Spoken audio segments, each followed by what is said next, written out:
Cette belle écurie, connue des beaucoup comme la cathédrale du cheval, n'a pas toujours été vide.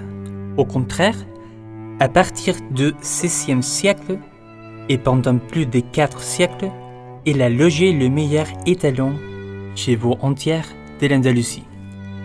L'écurie fait partie du bâtiment des écuries royales, dont Philippe II ordonna la construction à Cordoue, dans les quartiers de San Basilio, à côté de l'Alcazar, construit par les rois Alfonso XI, dans le cadre d'un projet plus ambitieux. Les rois voulaient obtenir des bons chevaux pour sa maison royale et pour améliorer les troupeaux équins de ces royaumes. Les projets consistaient à former un nouveau haras, le haras royal de Cordoue, car les rois en avaient un autre à Aranjuez, le haras royal d'Aranjuez, hérité de ses arrière-grands-pères, les rois catholiques. Le haras de Cordoue était basé sur les chevaux agiles, rapides et résistants qui existaient dans ces royaumes du sud, les royaumes de l'Andalousie, Cordoue, Jaén, Séville et Grenade, ainsi que dans la province d'Estrémadure et les royaumes de Murcie, pour obtenir le meilleur cheval de ces royaumes, les chevals andalous. Pour atteindre cet objectif, Philippe II a nommé en 1566 Don Diego López de Haro et Guzmán grand écuyer, un noble cordouan descendant de Doña Beatriz de Sotomayor, marquise de El Carpio, et le célèbre chevalier castillan Don Diego López de Haro. L'écuyer était gentilhomme de la maison royale, Caballero 24 du Conseil de Cordoue, un excellent éleveur et célèbre pour sa connaissance équestre. Pour la mise en œuvre de ces projets, en 1565, les premières 51 juments choisis par Don Diego dans les haras d'Aranjuez sont arrivés à la Alameda del Obispo, en pâturage à proximité et sur les rives du Guadalquivir. Ces juments, avec des chevals asturianos, ont formé le premier troupeau de ces nouveaux haras royaux. Les travaux de construction de ces écuries, ce bâtiment de gouvernement, ont commencé en 1568 et ont été achevés en 1576.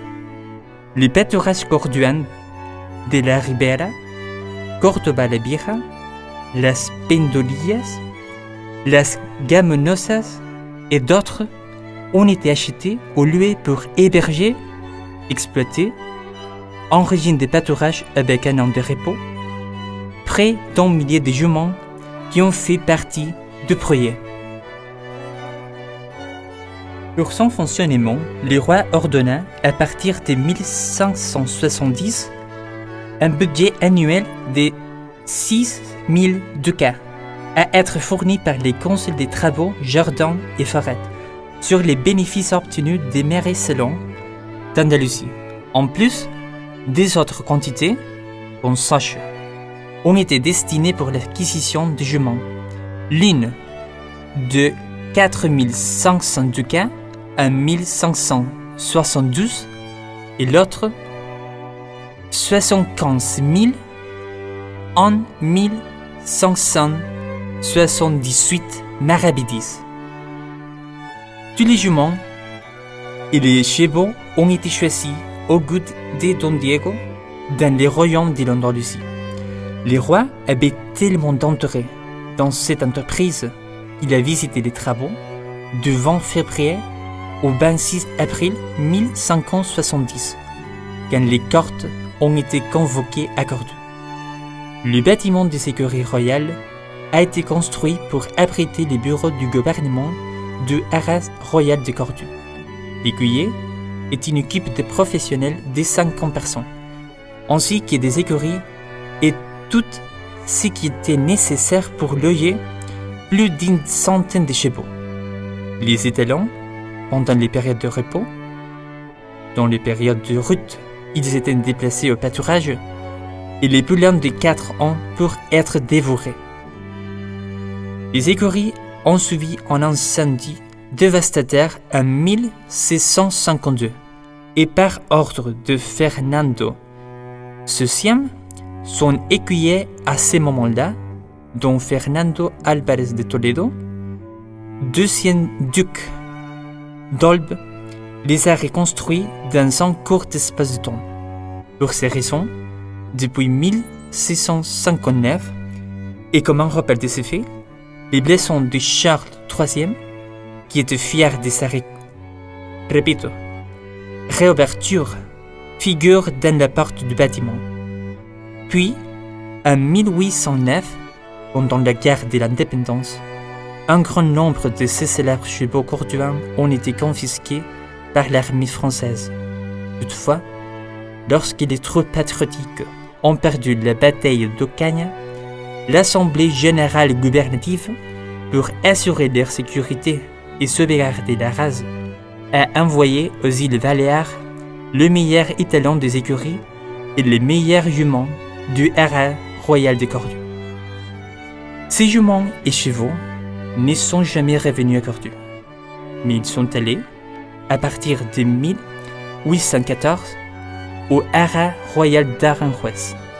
Dès lors, le bâtiment a été affecté au rameau de guerre, comme on peut le voir au fond de cette écurie, où les blasons de la cavalerie brillent toujours, et destiné à être un dépôt d'étalons pour abriter les chevaux andalous. Bien que les écuries royales de Cordoue soient importantes, ils ne le sont pas pour avoir cette belle écurie et ces monumentaux bâtiments du XVIe siècle, ni pour l'emplacement stratégique de Cordoue où elles ont été construites, ou pour son beau manège de style Eiffel. Les écuries sont importantes, c'est parce que c'est dans ces murs que les chevals andalous, ces mondialement fameux cheval qui de nos jours est aussi connu de beaucoup, comme les chevals pure race espagnole ou simplement le cheval espagnol, a été forgé. Ainsi, c'est dans le mélange de Cordoue, un vieux banc dans les Guadalquivir, dans des climats doux, sous les soleils éclatants de cette terre, avec des pâtures abondantes, et galopant dans le vaste pâturage cordouan, que le cheval andalou est né et a grandi.